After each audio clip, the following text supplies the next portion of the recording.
Hi, I'm Wei Wei from Fluke Calibration.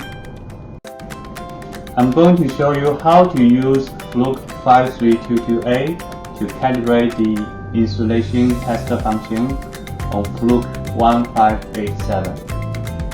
The first step is to connect the insulation output terminal of the UUT to the calibrator.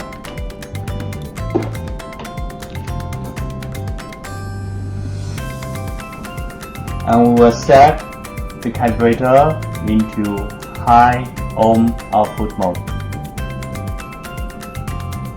We will turn the rotary switch on the UUT to insulation,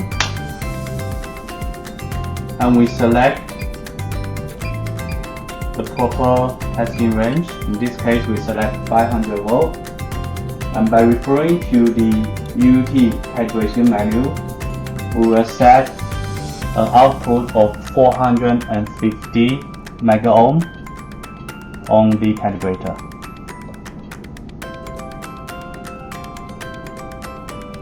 And we press operate. Now the calibrator is outputting 450 mega ohm. On the UUT, we will press the insulation test button and hold. We will take a reading from both the UUT and the calibrator.